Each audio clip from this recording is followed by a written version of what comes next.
Hi friends, please subscribe my channel. ఈరోజు hot water కెటిల్లో పెట్టాను. ఎందుకో గొంతులో అడ్డుపడి ఏ తిన్న వామిటింగ్ సెషన్స్ లాగా వస్తుంది. మీకు ఏమన్నా తెలుసా? కామెంట్ బాక్స్లో కామెంట్ చేయండి ఫ్రెండ్స్. ఎందుకో తెలీదు, గొంతులో ఏదో అడ్డుపడి ఏ తిన్నా అడ్డుపడేసి వామిటింగ్ అయిపోతుంది. కొంచెం కాఫ్ కూడా వస్తుంది. సో అది నాకు అర్థం కావట్లేదు. ఇంకా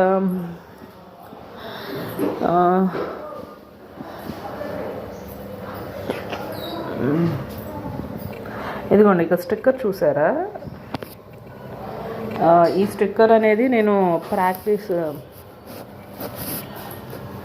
స్టిక్కర్ అనేది నేను 3 పెడతానమాట. కుంకుమ బొట్టు, నల్లబొట్టు అండ్ ఈ sticker. Because I don't know that, because 4 head ఎక్కువ ఉన్న వాళ్ళకి మేబీ ఇది తక్కువ అనిపిస్తుందేమో. ఇవాళ కాలిపటాలు తీసేసి వాష్ చేద్దాం ఫ్రెండ్స్. చూడండి ఎలా వాష్ చేస్తాను ఏంటి అనేది. ఒకటి బాత్రూమ్ దగ్గర, ఒకటి కిచెన్లోను, ఒకటి అవుట్ సైడ్ ఏరియాలో వేస్తానన్నమాట. సో వాష్ చేసి ముందుగానే ఇంకో స్క్వేర్ పార్ట్ పెట్టుకుంటా. ఎందుకు అంటే కొంచెం ఎండ వచ్చిన రోజు వాష్ చేయడానికి యూజ్గా ఉంటుంది కాబట్టి. మీరేం చేస్తారు? వాష్ చేస్తారా లేదా? ఎన్ని డేస్కి వాష్ చేస్తారు? నేనైతే ప్రతి వారానికి ఒకసారి కంపల్సరీగా వాష్ చేస్తూ ఉంటాను.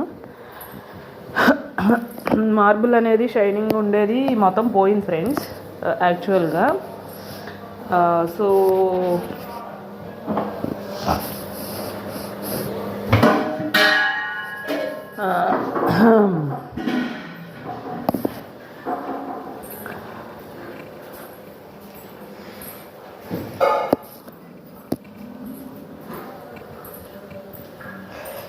ఇక్కడ ఒకటి వేస్తాను. యాక్చువల్గా ఇది క్లోజ్డ్ ఏరియా కాబట్టి కొంచెం కనపడదు. ఇది ఎక్కడో ఉండాలి మరి.